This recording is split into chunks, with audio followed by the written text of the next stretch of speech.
ബാരയ്ക്കുമോർ. സങ്കീർത്തനം 19. ആകാശം ദൈവത്തിൻ്റെ മഹത്വത്തെ വർണ്ണിക്കുന്നു. ആകാശവിധാനം അവൻ്റെ കൈവേലയെ പ്രസിദ്ധമാക്കുന്നു. പകൽ പകലിന് വാക്ക് പൊഴിക്കുന്നു, രാത്രി രാത്രിക്ക് അറിവ് കൊടുക്കുന്നു.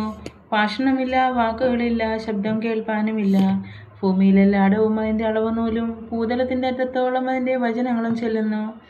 അവിടെ അവൻ സൂര്യന് ഒരു കൂടാരം അടിച്ചിരിക്കുന്നു. അത് മണവറയിൽ നിന്ന് പുറപ്പെടുന്ന മണവാളന് തുല്യം. വീരനെ പോലെ തൻ്റെ ഓട്ടം ഓടുവാൻ സന്തോഷിക്കുന്നു. ആകാശത്തിൻ്റെ അറ്റത്ത് നിന്ന് അതിൻ്റെ ഉദയവും അറുതി വരെ അതിൻ്റെ അയനവുമാകുന്നു. അതിൻ്റെ ഉഷ്ണമേൽക്കാതെ മറിഞ്ഞിരിക്കുന്നത് ഒന്നുമില്ല.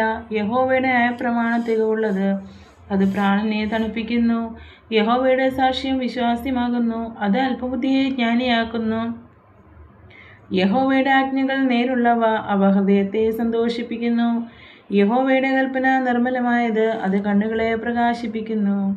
യഹോവ ഭക്തി നിർമ്മലമായത്, അത് എന്നേക്കും നിലനിൽക്കുന്നു. യഹോവയുടെ വിധികൾ സത്യമായവ, അവ ഒട്ടൊഴിയാതെ നീതിയുള്ളവയാകുന്നു. അവ പൊന്നിലും വളരെ തങ്കത്തിലും ആഗ്രഹിക്കത്തക്കവ, തേനിലും തേങ്കട്ടയിലും മധുരമുള്ളവ. അടിയനും അവയാൽ പ്രബോധനം ലഭിക്കുന്നു. അവയെ പ്രമാണിക്കുന്നതിനാൽ വളരെ പ്രതിഫലമുണ്ട്. തൻ്റെ തെറ്റുകളെ ഗ്രഹിക്കുന്നവൻ ആർ? അറിഞ്ഞിരിക്കുന്ന തെറ്റുകളെ പോക്കി എന്നെ മോചിപ്പിക്കണമേ. സമേത പാപങ്ങളെ അകറ്റി അടിയനെ കാക്കണമേ. അവ എൻ്റെ മേൽ വാഴരുതേ.